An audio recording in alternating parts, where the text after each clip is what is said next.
haciendo justicia a las mujeres, está el mundo reconociendo en un momento en que al mismo tiempo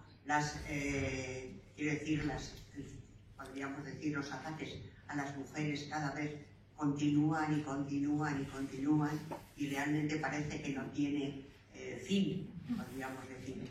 Pues reflexionar desde el punto de vista del psicoanálisis también, y a propósito de las distintas películas, sobre todo este tema que nos parece tan importante y tan serio de la situación nuestra en este momento.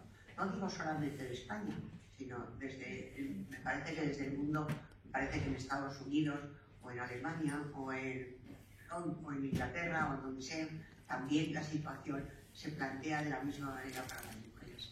Y al mismo tiempo ya querría analizar que, como siempre, vamos a hacerlo a través de una serie de películas.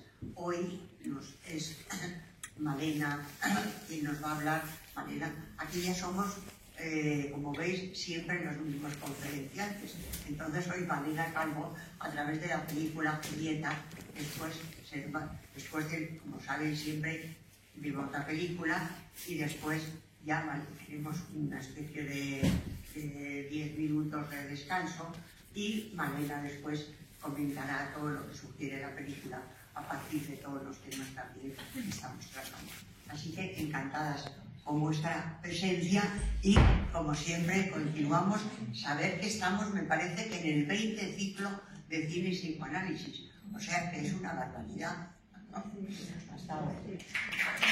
Gracias al director de este colegio, a Nicanor Gómez Villegas, a Pilar Sánchez, que es la subdirectora, a Rocío, que siempre es súper amable y nos gestiona todo muy bien, y al técnico que nos ayuda, Lalo, que siempre también está ahí muy eficiente. Y por supuesto no se me puede olvidar a Marisa Muñoz, que es el alma de este ciclo, contra viento y marea. Bueno, pues yo creo que el interés de este ciclo, bueno, primero que no haya expectativas acerca de lo que yo voy a decir, digo, ni que yo fuera el oráculo de Delfos, vamos. Sí. No. Entonces lo que quiero decir es que el interés de este ciclo es que cada película va a abordar un vértice del mundo femenino. Y entonces cada película va a ir un poco increciendo en toda la problemática que se plantea en este ciclo. Hemos observado que algunas mujeres, a través de la historia, afrontan con valentía las dificultades y los obstáculos que han vivido. Pero muchas, agotadas ante la adversidad del entorno, se han inclinado ante la idea de indefensión como un destino irreversible, un destino fatal, que forma parte del núcleo de su identidad. En el caso de Julieta, se habla de las pasiones femeninas, es decir, de unas fuerzas internas que impulsan a las mujeres a someterse, más allá de las múltiples y dramáticas presiones de la realidad externa. O sea que aquí se está articulando un poco lo que es el mundo interno de las mujeres con las presiones que vienen de afuera, de esa realidad externa. Habéis visto que, bueno, que este guión de Almodóvar, él se ha inspirado de una manera muy libre en un libro de relatos que se llama Escapada, en el que hay 3 relatos que son Pronto, Silencio y Destino. Pero para los que habéis leído el libro, si lo habéis leído, bueno, sigue mucho el espíritu, pero es una adaptación muy libre. Como en las historias mitológicas, un viaje va a ser la metáfora de la existencia. Julieta joven está leyendo en su departamento en el tren la tragedia griega. Los dioses griegos tienen una característica especial, es que tienen pasiones humanas. Aman, odian, rivalizan, matan, van a la guerra. Bueno, como los humanos, ¿no? Y esto es un anticipo de los dolientes acontecimientos que van a irse desvelando. Julieta, el nombre que ha elegido el autor, es un nombre del drama de Shakespeare. Otros nombres son Antía, Ava, Marian, Sara. Todas ellas prestan su voz como protagonistas en distintas posiciones. Son mujeres emprendedoras, son madres, son hijas, son abuelas, son rivales y enemigas a la vez. Han sido consideradas paradójicamente el segundo sexo como el nombre de este ciclo, y como incide Simone de Beauvoir, en este ciclo. Mujeres nacidas de la costilla de Adán. Es una paradoja, contraviniendo las leyes de la vida fecunda y singularmente creada carnalmente por la mujer. Al comenzar, los títulos de crédito aparecen en un primer plano sobre una bella imagen ondulante con textura de seda roja, algo que no sabemos, donde se asientan los títulos de crédito. Posteriormente comprendemos que el movimiento proviene de la respiración de la protagonista. Es la blusa que lleva Julieta en Masuari, cuyo corazón está latiendo. La segunda escena corresponde a la protagonista envolviendo una escultura masculina de terracota. En la escultura vemos a un hombre sentado como en un trono. Julieta protege la escultura para que no se dañe envolviéndola, pero en realidad esa escultura y esa representación de ese hombre ya está dañado y herido, porque es un hombre castrado. La cabeza lleva un casco, no tiene brazos ni antebrazos y su pene erecto tiene un trozo cortado. Esta figura va a presidir varias escenas. La escultura recuerda que ellos son presencias que han marcado la vida de las mujeres de forma inequívoca. Julieta joven nos explica que los dioses después de la creación ya no tuvieron más dones para repartir. Y entonces al llegar al ser humano solamente les quedó agua y arcilla. Por eso el ser humano es frágil y vulnerable frente a la naturaleza. Este hombre que aparece en la escultura no es un símbolo fálico, no es un símbolo de completud, no es un símbolo de poder. Entonces, ¿por qué en el imaginario colectivo se sigue recreando esa ilusión? Bueno, esto podremos luego debatirlo. La película se inicia en una casa impecable, diríamos estilísticamente aséptica. Yo diría que es como el estado emocional en el que probablemente se encuentra la protagonista. Paredes blancas, algunos libros. En primer término, El amor, de Marguerite Duras. Otro libro de un autor desconocido, Lorenzo Gentile, que luego le conoceremos, Adiós Volcán. En un plano largo en esta casa bella pero fría se ve a Julieta, una mujer en la madurez que va a emprender un largo viaje. No sabe qué libro llevarse, quizá todos, pero su pareja, Lorenzo, la pone en la realidad. Este viaje hemos descubierto que es huida para la protagonista y se va a entrelazar con otros viajes. El del encuentro con la pasión desbocada, el del silencio y el de la elaboración de un duelo muy complejo. En los preparativos de la mudanza también hemos visto que se deshace de objetos y tira la papelera sobre azul arrugado. Todavía no significábamos al principio de la película qué significaba ni qué había en su interior. Detrás de ella, mientras ella arruga y rompe el sobre, hay un cuadro de un autorretrato del pintor Lucian Freud. Es un hombre, un autorretrato con el rostro fracturado, otra presencia masculina en la vida de Julieta. El azar y el destino, como en la mitología griega, tiene relevancia en esta película. Un encuentro casual con Beatriz, antigua amiga de su hija Antía, la niñez, nos informará de la distancia abismal entre Julieta y su hija. Este encuentro cambiará el destino de Julieta. Decide no marcharse con su pareja y abandonar la relación, reconociendo que hay un secreto en su vida no revelado. Es muy difícil hacer un proceso de duelo cuando alguien no conoce y no entiende qué pasó con el ser amado. ¿Por qué se alejó? ¿Por qué se fue? ¿Cómo soportar el desconsuelo, la falta de esperanza? El silencio lo convierte en un duelo, como diría Freud, melancólico, con un penar constante, con un sinfín de autorreproches y con una soledad impuesta. Julieta, que ha esperado interminables años para saber algo de su hija, va tirando todas las tartas, interminables cumpleaños, sin celebración, sola, hasta que decide hacerla morir dentro de sí.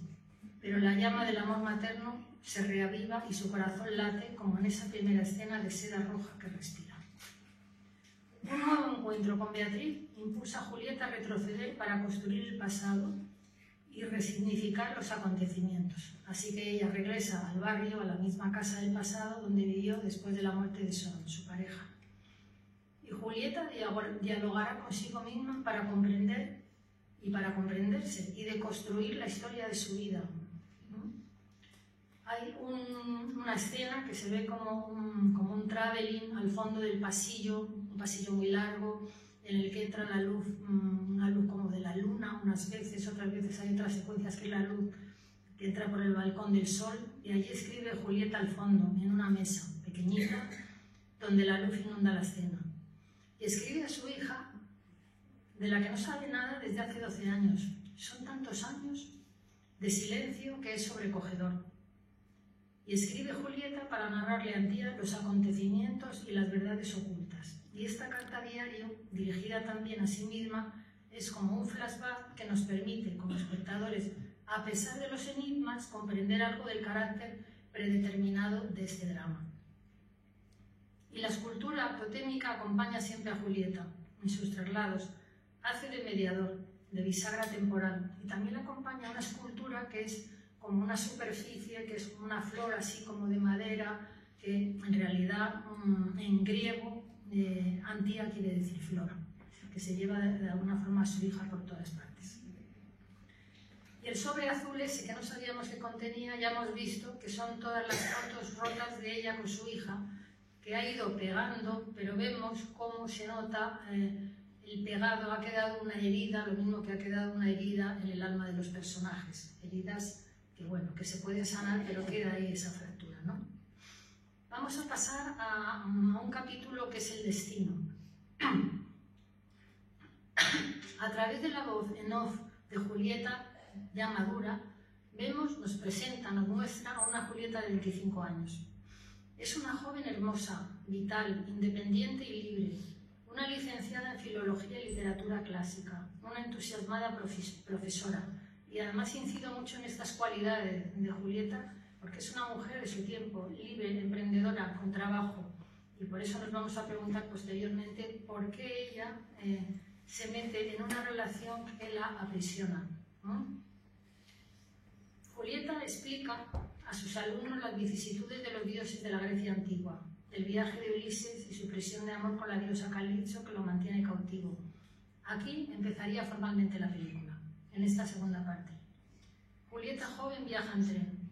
El paisaje es invernal. El temporal hace caer una rama golpeando la ventanilla del tren. Ella se asusta, parece un mal presagio. En ese viaje, un suceso extraño relacionado con un hombre en su departamento la hace marchar recelosa hacia el vagón restaurante. Allí conocerá a otro pasajero, su amo, un joven pescador. Un ciervo en la tormenta de nieve galopa enloquecido, corre veloz en paralelo al tren. Va buscando una hembra, dice Julieta. Se pregunta uno cuando ve la película, ¿esto es un sueño o es realidad? Porque Almodóvar ha rodado de una manera como tan enigmática esa escena que no sabe si está entrando en un proceso onírico, ¿no? más que real. Y por eso incido en este pasaje, y además porque parece un cuestionamiento sobre la pulsión de Julieta al entregarse ciegamente al amor. El tren frena bruscamente y caen maletas y los pasajeros se tambalean, pero la escena, no sé si os habéis dado cuenta, está hecha a cámara lenta, lo cual imprime un contrapunto muy extraño a la escena. Parece que Almodóvar intenta que nos paremos, al menos yo así lo interpreto, como decir, mirad bien aquí, porque también la vida de los protagonistas se ha parado aquí y se va a tambalear después de la irrupción del suceso. Porque un hecho en la vida puede determinar el destino. Después del accidente en las vías del tren y ya con la conciencia de la muerte del viajero suicida, Antía y Joan establecen una relación sexual desesperada que se refleja en el cristal del tren. Es una apasionada y velada escena, una secuencia ancestral, pero que opera como una señal anticipatoria del carácter misterioso y sobrenatural de la vida y de la sexualidad para poder neutralizar a la muerte. En realidad lo que se ve en el cristal es real o son escenas también oníricas. El acto apasionado muestra las caras del amor femenino, consumido por una llama a veces vertiginosa y devoradora, porque de esa arrebatada y ciega relación sabemos que Julieta se quedará embarazada de Antía. Esta historia y este acontecimiento nos hace cuestionarnos sobre el deseo de una joven aparentemente libre y sobre los oscuros pasajes ante el anhelo de maternidad, por ejemplo. Y no estoy hablando solo de querer ser madre ciegamente, sino de comprobar la fecundidad, de explorar el mundo interno o acallar otras heridas narcisistas que se revelan en los deseos femeninos. deseos inconscientes, me estoy refiriendo, claro, deseos que se han constituido para algunas mujeres y a lo largo de la historia como un cautiverio a lo largo del tiempo. Posteriormente, cuando Julieta viaja a Galicia para encontrarse con Swan, nos sorprende que haya algo desafectizado en esa vivencia de esta mujer con su embarazo. No se lo ha dicho todavía, si él no lo hubiera llamado o no lo hubiera mandado la carta, no sabemos qué hubiera pasado. Parece como un hecho que se ha inscrito en su vida de una manera superficial de momento, ¿no? Eso no quiere decir que luego ahí esta pareja no vayan reconstruyendo la historia. Perdonadme. Vamos a abordar otro tema que es la culpa y los silencios sonoros. En esta película, como leitmotiv, están las huellas que provienen de los sentimientos de culpa. El accidente inesperado del tren y el choque del convoy con el cuerpo del viajero provocan en la protagonista un pesar como si ella hubiera podido frenar este acto. Esta experiencia traumática parece representar para Julieta, como diría Freud, un recuerdo encubridor. ¿A qué me refiero? Que ella se siente culpable y muy afectada por un hecho del presente, pero que tiene sus reminiscencias en otro hecho del pasado que ha sido reprimido y olvidado, pero que es un hecho que va a tener una gran importancia para ella, ¿no? Porque se volverá a reactivar cuando una pérdida trágica, la de Swan en alta mar, la vuelva a enfrentar con un tortuoso proceso de duelo. El hecho es que lo no hablado, lo oculto, lo velado en nuestra vida tiene un peso invisible, atmosférico, que se transmite de una generación a otra. Y son los silencios de palabras nunca dichas, de culpas sumergidas. Por ejemplo, la despedida entre la madre y Antía al marcharse al campamento desde la ventana del autocar. Nuevamente, como en la escena de pasión en el tren, el cristal hace de veladura entre ambas. Aun siendo transparente, no se escuchan las palabras, solo hacen un gesto. Es un señalamiento de la película asociado a la relación que hay entre esta madre y una hija que en el fondo no se conocen, y de hecho Julieta lo repite a lo largo de la película, que poco conozco de ella, o hay datos que no sé, que no he estado, no he empatizado con ella. Pero el hecho es que este episodio será un antes y un después en la vida de ambas. Posteriormente, tras la muerte de Swan, Julieta no encontrará palabras para contarle el suceso a su hija porque se siente culpable y deudora de esta muerte. Así que la niña queda posteriormente con el trauma de la muerte del padre y con un interrogante. ¿Por qué papá salía a pescar si había estallado una tormenta? Pregunta que nos hacemos también los espectadores. Porque cuando Julieta ha decidido recobrar su libertad, ha decidido recobrar su trabajo, su vocación, abrir los ojos a las infidelidades de Swan y, de alguna manera, desprenderse de la señora que la ayuda en casa, que más bien es el enemigo dentro de la casa, pues entonces Swan sale al tamar. Y nos preguntamos, pues, ¿es un acto desesperado de él? ¿Es una venganza por temor a ser abandonado? ¿Qué ha significado ese acto, casi diríamos un poco suicida, ¿no? Tras el accidente, el cuerpo de Swan ha quedado maltrecho, como esa escultura del hombre incompleto, o el corazón tatuado en su brazo, símbolo del amor que se ha resquebrajado. Solo quedan las cenizas de Swan y la calma tras la tormenta, pero la mar se ha tragado las ilusiones de unas vidas, dejando solo el silencio. Otra clase de silencio, que es tremendo, es el de Antía, que parece haber buscado una familia sustitutoria en una comunidad religiosa o espiritual. Los sobres sin remite implican un control, un hilo invisible que enlaza a ambas protagonistas a pesar de la distancia y los años. Es una pasión femenina entre madre e hija, devastadora, y que para Antía implica tener a la madre pendiente en esta tragedia. Unidas por esa espera, por la intriga y por un mutismo sonoro que no se apaga nunca en el corazón de ambas. Julieta empieza a reflexionar sobre el desconocimiento que tiene de su hija y a cuestionarse sus vacíos como madre. En el caso de la hija, la distancia que ha necesitado es aterradora. En plena adolescencia, Antía se encuentra atrapada con una madre que no quiere vivir. ¿Qué expectativas inconscientes tienen algunas madres depositadas en sus hijas? ¿Son sujetos o prolongación de las madres? Asociado a este comentario, resalto una escena memorable que ha dado vida a uno de los carteles de la película y que quizá lo visteis en su día, pero que ahora no ha aparecido, ¿no? Pero bueno, es una de las escenas de la película. Antía, adolescente, seca el pelo de su madre y al levantar la toalla aparece una Julieta destruida, consumida, como si la hija nos mostrara el rostro del dolor, de una pasión agónica. Ante el espejo, madre e hija son como una misma imagen prolongada, porque Adriana Ugarte, que es Julieta joven, se convierte al levantar la toalla en Julieta madura, representada por Emma Suárez. ¿Será un guiño de Almodóvar? Porque las madres juegan un gran protagonismo en el crecimiento emocional de los hijos para que lleguen a acceder a la subjetividad, para liberarse y no quedarse cautivos en la sumisión. Porque si no, volverán a repetir historias de sumisión con las parejas, con los amigos, con lo que se vayan encontrando en cuanto hacen un vínculo afectivo. Quizás Antía tuvo que desaparecer para existir, para no evaporarse en la mirada materna, para no consumirse en ese amor, para ser una mujer libre. Porque el tema de las identificaciones femeninas es muy complejo, dado que comparten madre e hija el mismo cuerpo al ser engendradas, y la mirada entre ambas es especular, y se reconocen una en la otra. Y muerto Joan, el padre, ese tercero, que pone orden en los lazos indisolubles entre madre e hijos, Antía se queda sin protección, se queda a merced de la melancolía de una madre que la va devorando. Antía también se hace autorreproches por no haberse quedado en la casa en vez de ir al campamento, un pensamiento omnipotente infantil. Un pensamiento omnipotente infantil hace que piense que si hubiera permanecido al lado de sus padres nada hubiera ocurrido.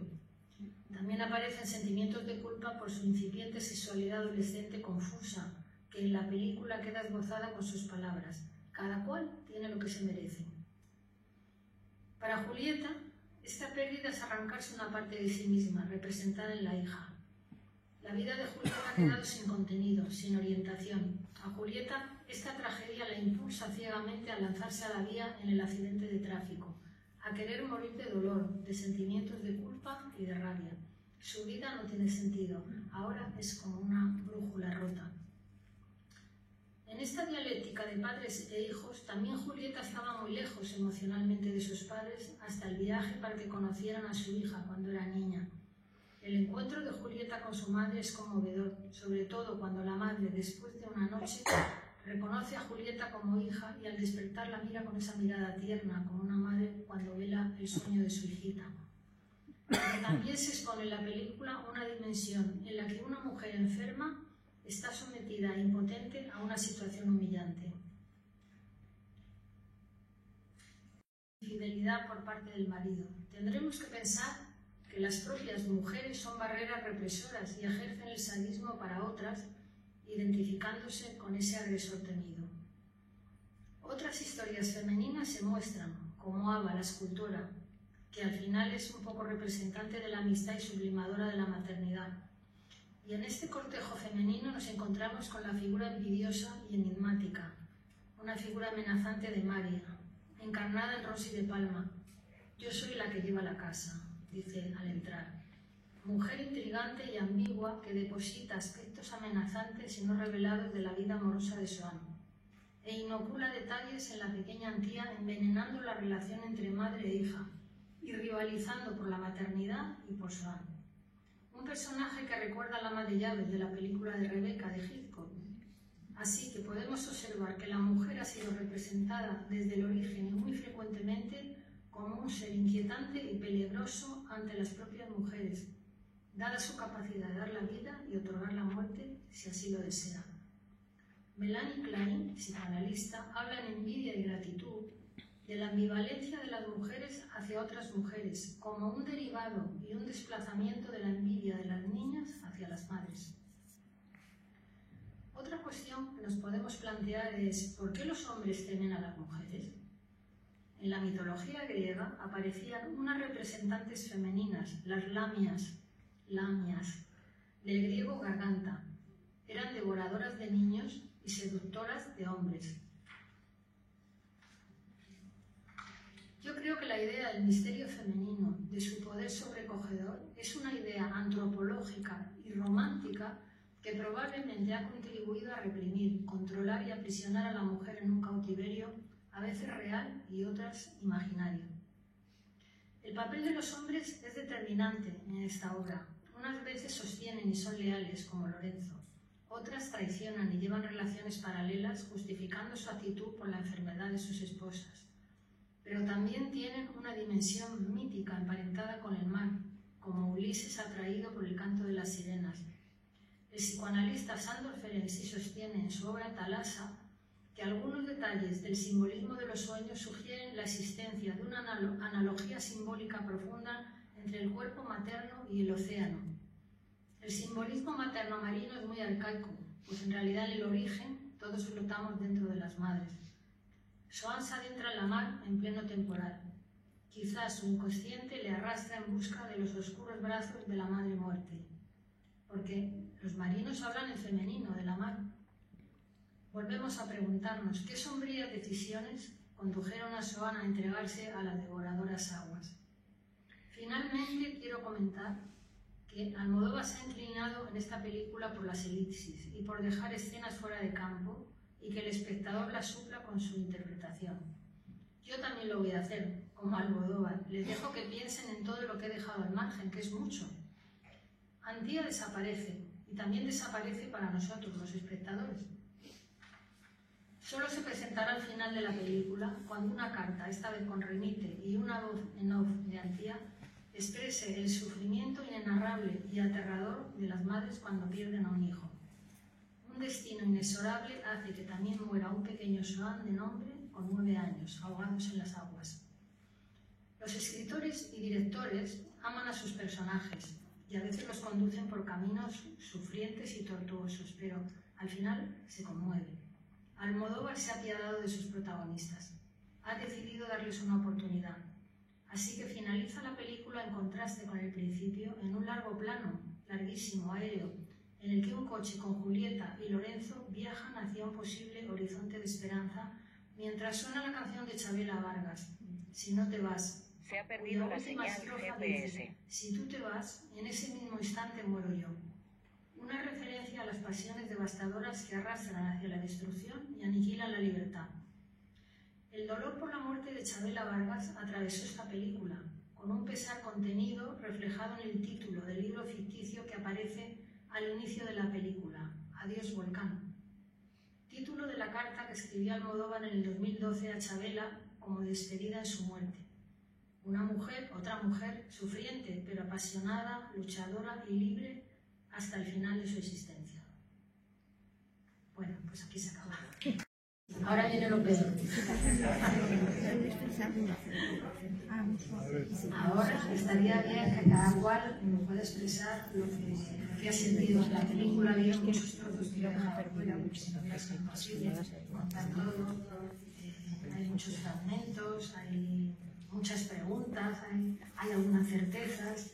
En fin, que quizá entre todos podamos reconstruir un poco algo de la película que nos ha impactado, más o menos. ¿De acuerdo? Pues ánimo.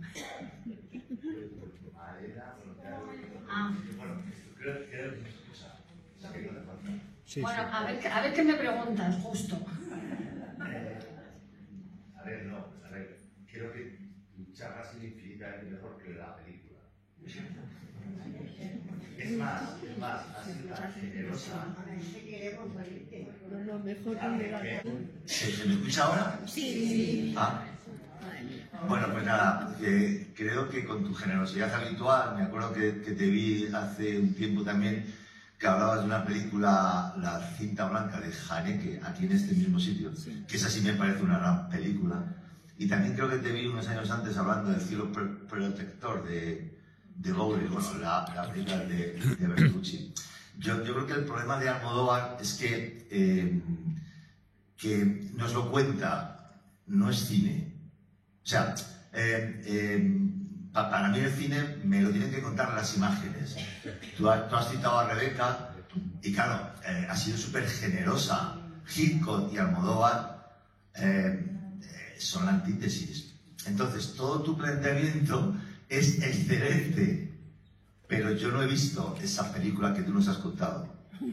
No sé si me explico. Sí, entiendo, porque cada persona a lo mejor ve una película diferente. Bueno, yo esta ya la he visto el año 16. Tampoco olvides una cosa, Malena. Aunque has citado a Chabela Vargas, Almodóvar hace antes de esta película la de los aviones, Los amantes pasajeros, creo que se llama. Antes hace La piel que habito y antes hace otra, vamos, una anterior también. Y son un fracaso comercial. Entonces, creo que se nota aquí. Entonces, bueno, en fin, que tampoco me quiero enrollar ni dar mi opinión. Te quiero felicitar a ti. Almodóvar no. Lo agradezco, pero humildemente creo que Almodóvar a mí me parece un hombre interesante, desigual. Pero bueno, esta película me ha parecido que está contenida, porque hay veces que él utiliza como algunos pasajes que se salen de las películas absolutamente de forma bizarra, pero no me ha parecido en esta película. Pero bueno, y es verdad que cada persona que ve una película también ve algo singular o ve otra película, así que bueno, a lo mejor hay gente que ha visto otra película diferente. Siempre magnífico. Mira, nada, una cosa casi... en un momento dado tú has mencionado algo referente a sentimientos envidiosos de los hombres hacia las mujeres, en tu exposición. Bueno, dado que Julieta era profesora de cultura griega, de mitología, ¿vale?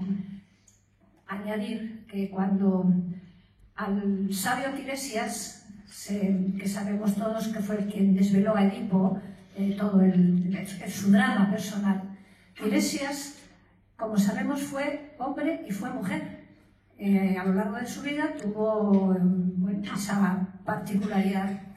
Y cuando fue preguntado por una de las diosas, cuyo nombre no recuerdo, pero bueno, que quién gozaba más con el amor, y la respuesta de Tiresias fue que la mujer en una proporción de 9:1. Sí. Bueno, yo no he nombrado la palabra envidia, pero bueno, ya de paso puedo decirlo.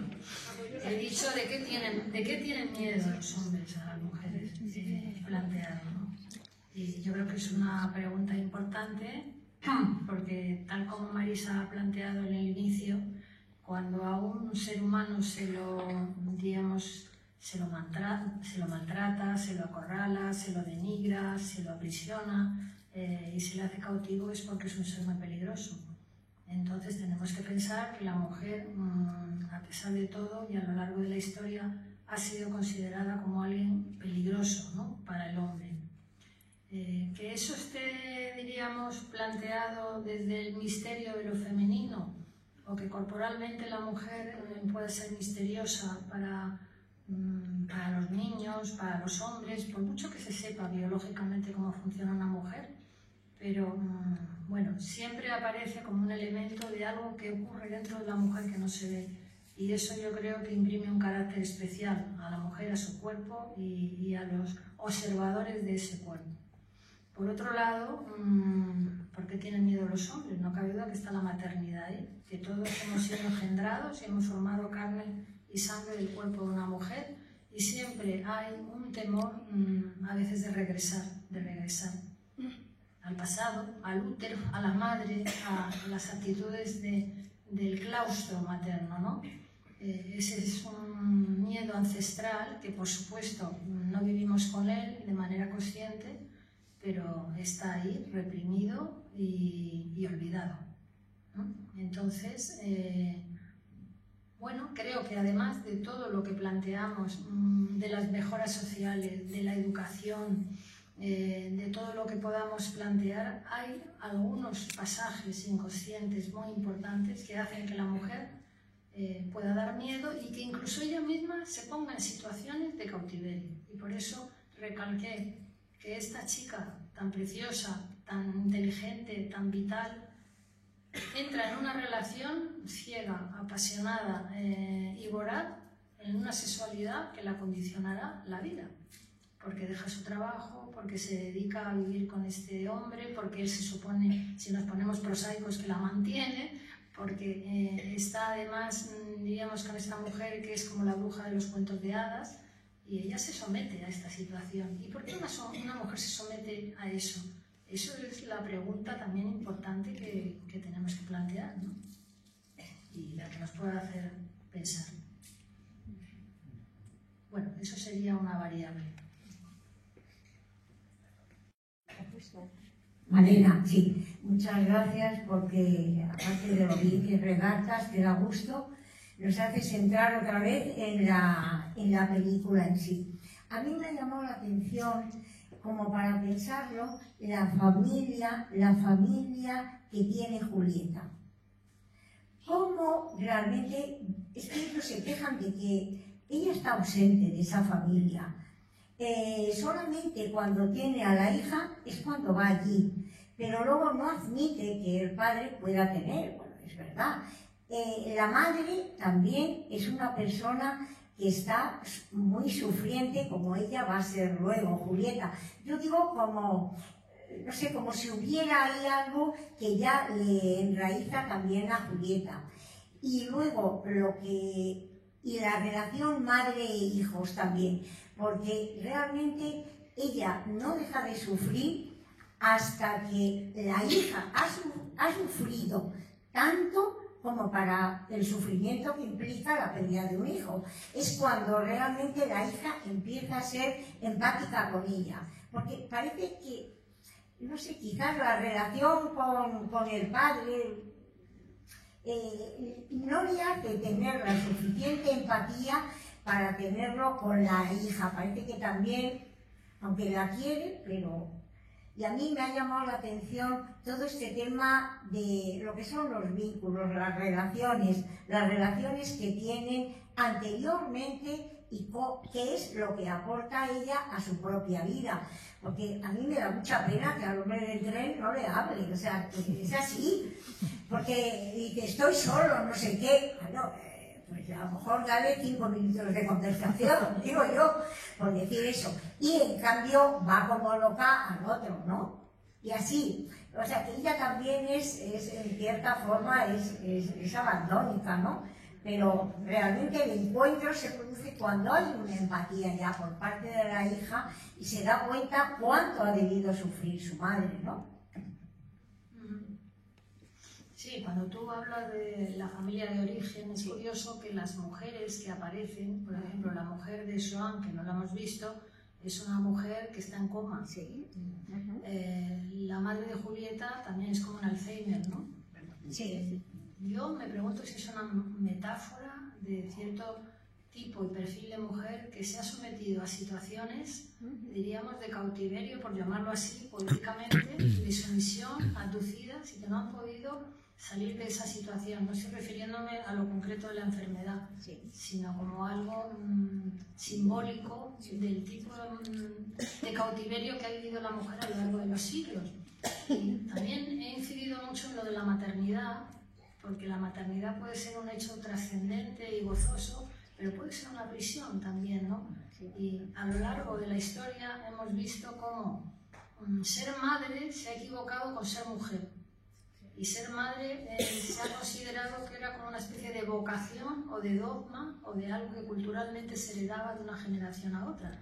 Y vamos viendo que los tiempos han cambiado mucho, que encontramos hoy día muchas jóvenes que no quieren ser madres, pero que se pone como en cuestión hasta su salud mental, de decir, ¿qué le pasará a esta que no quiere ser madre? Bueno, pues creo que todo eso es algo que tenemos que reflexionar también los hombres y las mujeres, ¿no?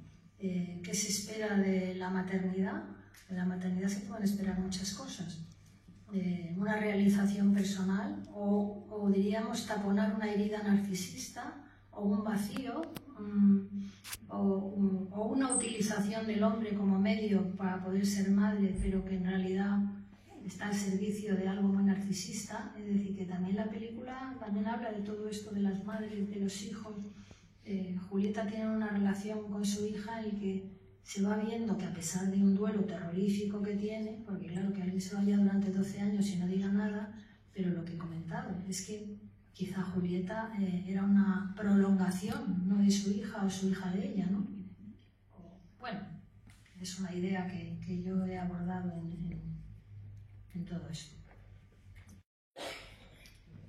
Muchos otros seres humanos la diferencia fundamental se producía a través de la cultura o en la cultura.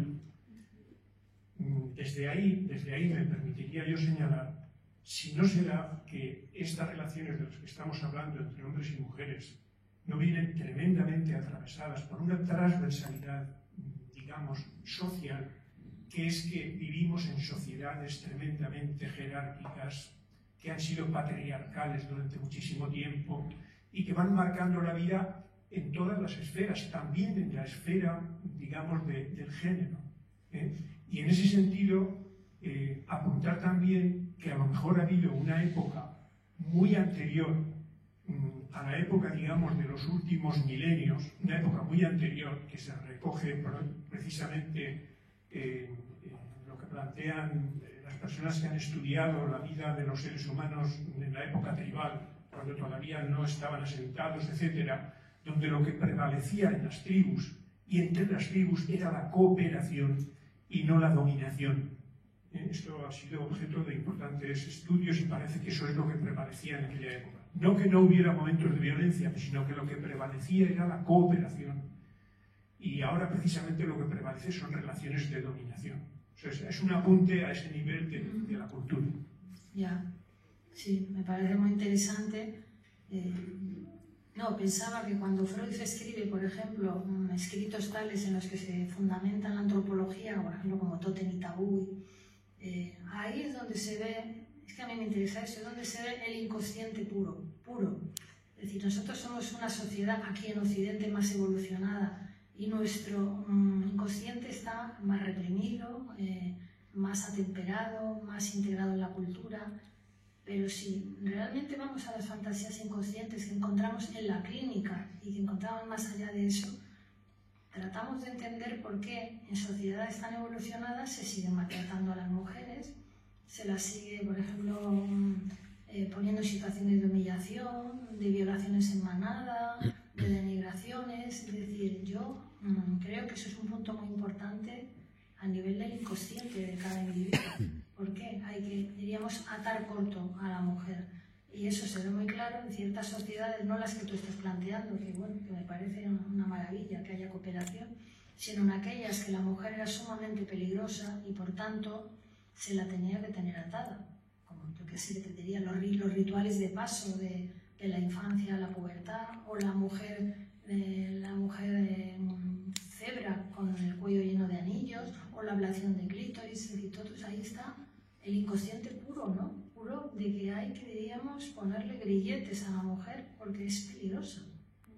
Entonces, bueno, yo creo que es un tema importante. A veces cuando hablamos de todo eso pensamos en Occidente, pero si nos vamos un poco más allá y miramos otras sociedades, veremos con lo que nos encontramos en estado puro también, ¿no? Yo quería hacer un comentario porque hay algo que me ha sorprendido, como a la protagonista, ¿no? Que es la actitud esta de la hija. Como ella sabe desde hace años, culpa a la madre de la muerte del padre y sin embargo la cuida amorosamente. Y es cuando, y ella además está atravesada por esa pasión amorosa por la amiga Beatriz. Es cuando se va Beatriz, cuando de repente ella abandona también a la madre.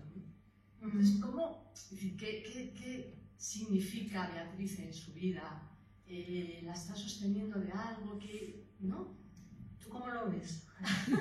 No, sí, ¿no? Sí, ¿tú piensas que la puede estar sosteniendo? Yo pienso que sí, ¿no? Que puede estar atemperando algo, que puede estar permitiéndola tener esa especie de amor casi como si ella fuera la madre de su propia madre, ¿no?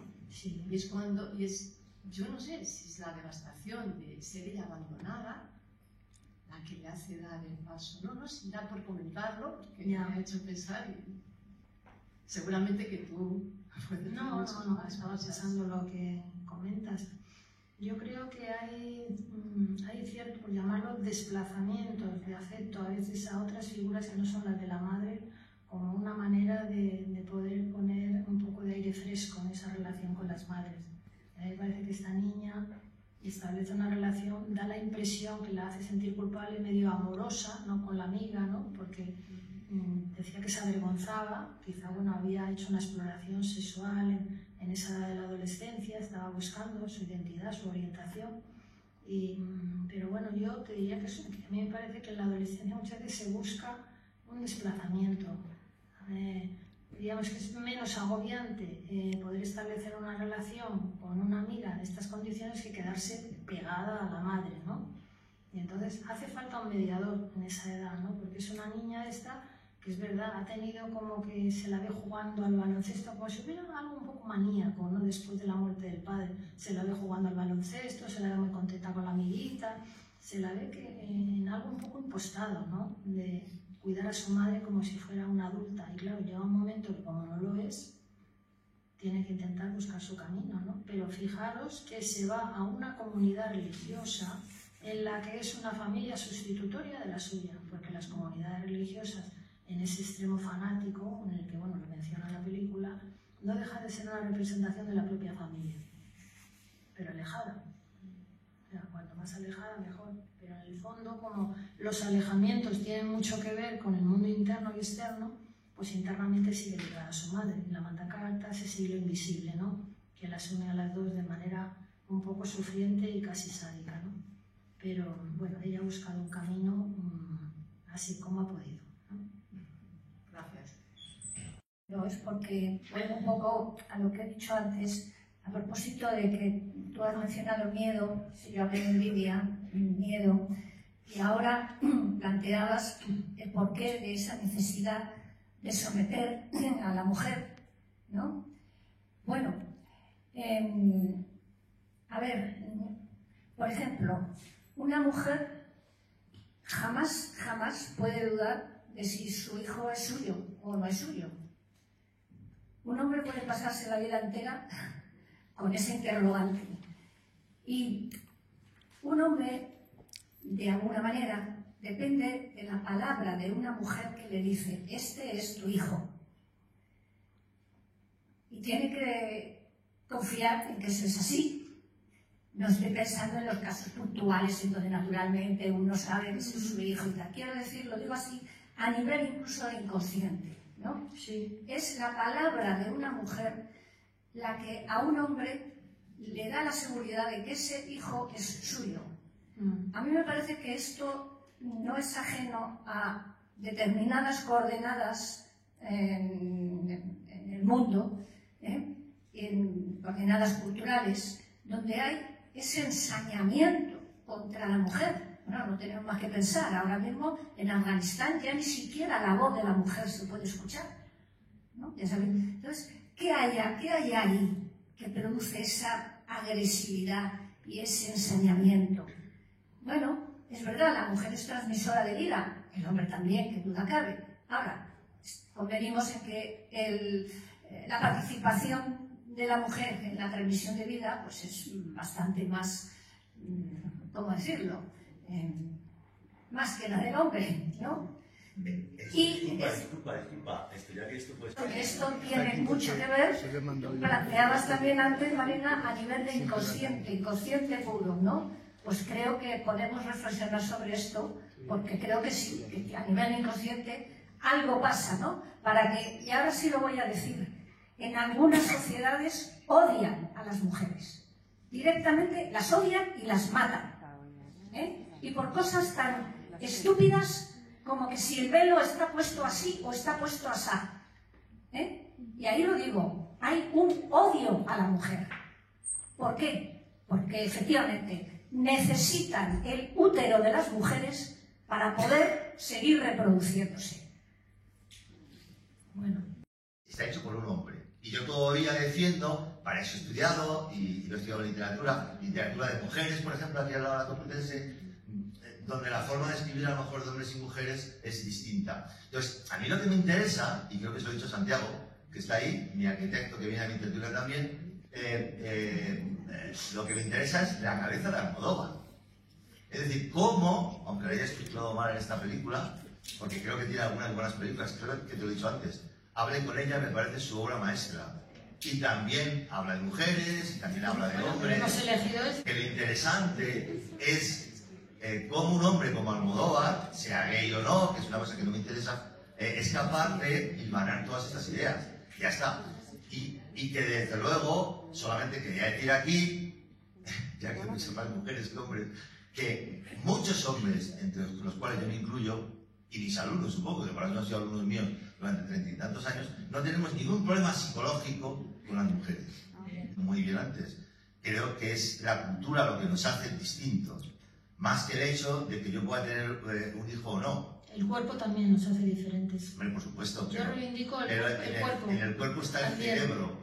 Y el cerebro, como digo a mis alumnos... Ser iguales frente a la justicia y la ley. Pero yo reivindico que la mujer es diferente al hombre corporalmente. Siente de otra manera. No, ya, pero es que a veces se olvida eso. A veces se olvida eso. Pero es que también hay hombres que sienten Pero hay algo que te condiciona importante, que es los ciclos que una mujer puede tener a lo largo de su vida con el cuerpo, que no es lo mismo que en el hombre, ni a nivel de los afectos ni nada, pero bueno. Y no es lo mismo nacer blanco. Mira, aquí al lado está el Colegio África. Yo he tenido alumnos de ese colegio. No es lo mismo nacer en África que en España. Vale, escúchame una cosa. Y ya está. Sobre es lo que que estoy hablando mucho y tampoco me quiero escuchar a mí. Se ha basado en Alice Munro, en su libro Destino, Pronto y Silencio, Escapada. Ese libro de relatos donde él se ha inspirado, que luego él ha hecho su guión y lo ha reconstruido y tal, pero es el libro calcado con diferencias y errores, pero son películas que a veces tienen algo que puede ser grandioso o puede ser interesante o te hacen reflexionar sobre algo o lo que fuera, ¿no? Quiero decir que decir es mala así rotundamente, yo no sé, no creo que sea muy productivo. Muchas gracias por tu exposición. Mira, yo en la película no he visto tanto el sometimiento a Julieta, no lo percibía, cuando tú lo has comentado me he puesto a pensar. Quería señalar dos cosas.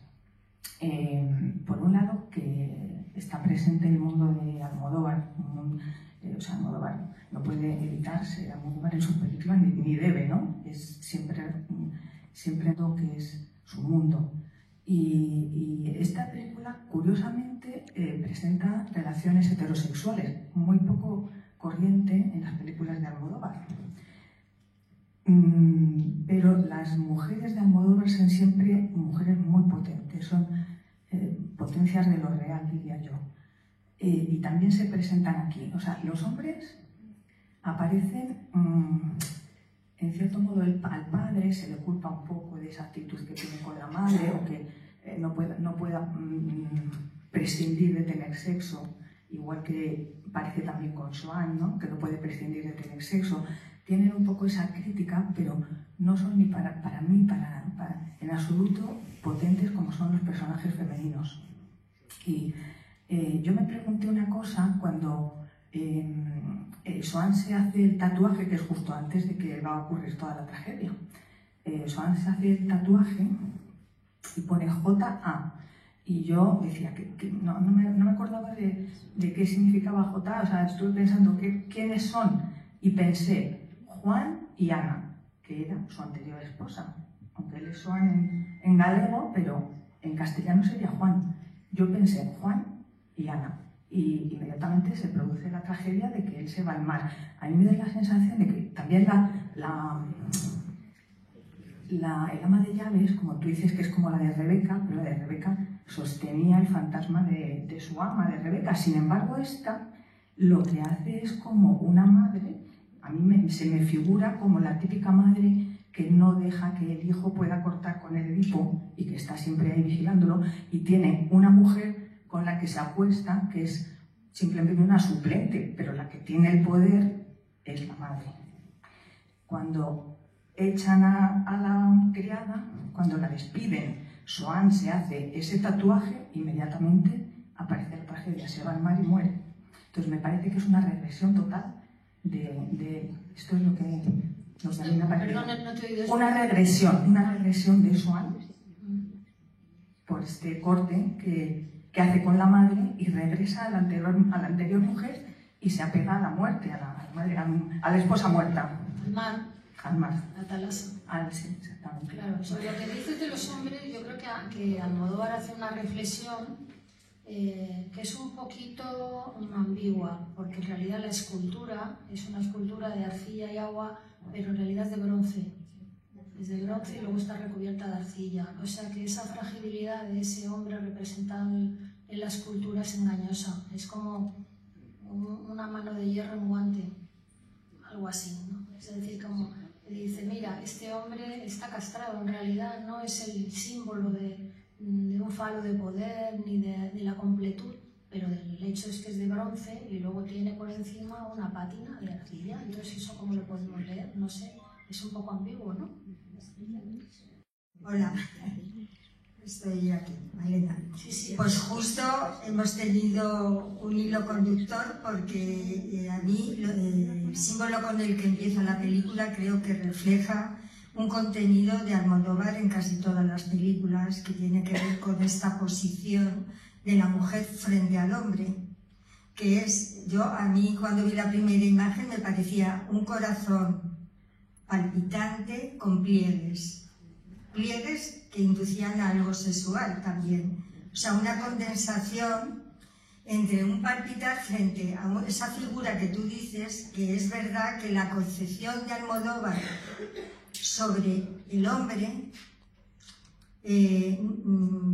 está, yo creo que recubierta aquí por arcilla, pero su nudo difícil de comprender es la dureza o algo en relación a esa figura masculina que no se explica cómo una mujer puede querer a un hombre, en el sentido de que en él hay algo que no se acaba de explicar Almodóvar, porque en todas las películas es el que infringe la ley y el que puede ser enterrado sin justicia. Me estoy acordando de la película de Volver, creo que era, que le mata a la mujer y lo entierran al lado de un río y no lo considera digno de investigación. Volver.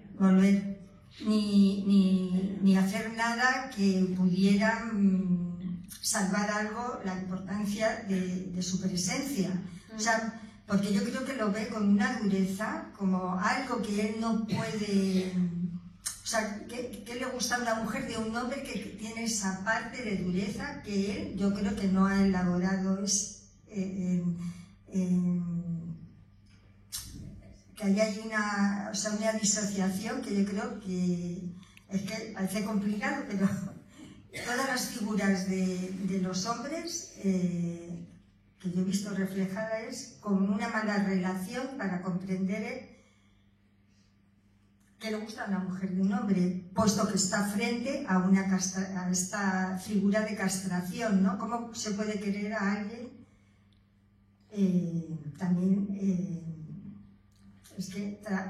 atravesado por la falta? La falta, no me voy a enrollar más porque me suelo liar, pero yo creo que todas las películas adolecen de que él no tiene dada una respuesta a la figura diferente de lo que representa el papel masculino, lo masculino. A mí eso no me parece mal, porque yo creo que no estamos en un mundo de certezas. O sea, yo tengo cantidad de incertidumbres. O sea que no. Yo creo que Almodóvar presenta muchas figuras, pero no todas son la mujer brava de Volver, representada en Penélope Cruz. También está Adorable con ella, que es una mujer en coma, por cierto, ¿no? Otra mujer en coma, ¿no? O hombres como el que se carga a la mujer con una pata de jamón del cocido, ¿no? El de qué haber hecho yo para merecer esto. Creo que hay mucha variedad de... En fin, no sé. Sí, ahí está el punto de vista ciertos aspectos en relación a los Ya. hombres que presenta, me refiero a eso. Ya. De lo que tu comentario, que ha sido riquísimo y que de verdad abre muchísimos, no es más, es de notar por todo el mundo que participa la cantidad de caminos que de alguna manera ha abierto. Yo quería plantear la culpa, porque me parece que la culpa es la que está como empañando de alguna manera toda la película. Y el tema fundamental en ella, en la madre, que realmente no hay, es la culpa la que la devora. ¿Qué ha pasado con su hija? ¿Qué ha hecho con su hija? ¿Cómo la ha abandonado quizá en función del padre o cómo la ha abandonado de alguna manera? Y qué es lo que hace que la hija, o cómo se ha servido de la hija para que hiciera de madre cuando ella no era capaz de ser madre de su hija. De tal manera que el que la hija desaparezca es que ya a partir de ese momento no tiene vida, porque la culpa de alguna manera la sigue de alguna forma devorando. No hay forma de que viva si no es recordando el cumpleaños de la hija, lo que haría la hija, por qué se habrá marchado la hija, dónde estará la hija. O sea, realmente algo que tendríamos que pensar qué culpa tiene una madre para pensar que de alguna manera no ha podido ni siquiera dejar que su hija se vaya de una manera normal, que ha tenido que marcharse de escondidas a un convento, buscando una madre, peor madre que la madre que ha tenido. Es decir, que la encierre, que la mantenga en una clausura, es decir, como algo que verdaderamente, yo creo que toda la película está movida en torno realmente a la culpa de unos y de otros de alguna forma. Sí, interesante, Marisa. Yo creo que la culpa venía de mucho antes, cuando ella establece esa relación como medio onírica en la pantalla, que a mí me parece fenomenal, esa escena, no solo hermosa, sino como muy condensada de ese destino fatal de los griegos. Y ella tiene una mujer adulta que sabe muy bien cómo se va a quedar embarazada y aún así insiste en quedarse. ¿Qué trata ella, diríamos, de arreglar dentro de sí misma? Como muchísimas mujeres. Un vacío, una herida narcisista, una falta, un deseo de regresar a la madre que no tuvo, o, en fin, que todo eso también, si se reflexiona, si se construye, si se elabora, crea grandes culpas, ¿no? Porque se ha utilizado a la hija para el propio provecho de uno mismo, ¿no? Y entonces creo que está también en relación a lo que tú estás contando, ¿no? Los personajes están acosados por la culpa, eso no cabe duda, ¿no? Claro, y suponen muertes sucesivas, porque el padre muere, vamos a decir, él sale de pesca, hay la culpa entre los dos, la culpa de ella por haberse hablado con él, que amor habrá motivo a que salga, o sea que realmente es algo que trasciende, vamos, que traspasa, podríamos decir, la película desde el comienzo hasta el final. Sí.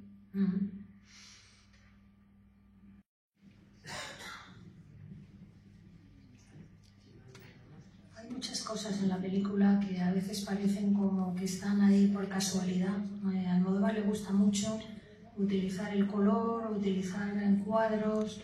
Por ejemplo, aparece un cuadro que es la muerte de Eurídice y la salvación de Orfeo.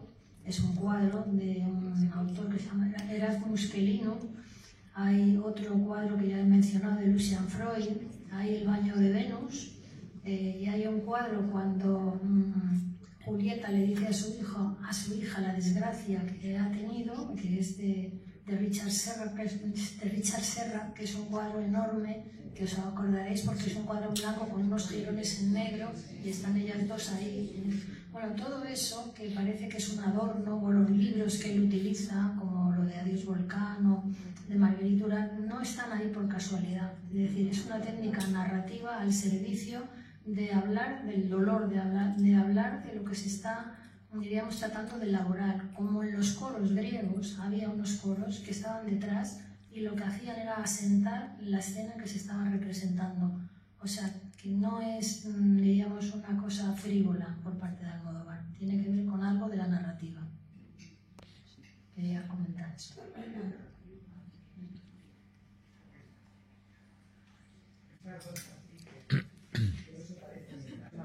El recurso de utilizar dos actrices que no se parecen nada, Adriana y Emma, para un mismo personaje, con edades adultas. Pues no lo sé, hay que preguntárselo.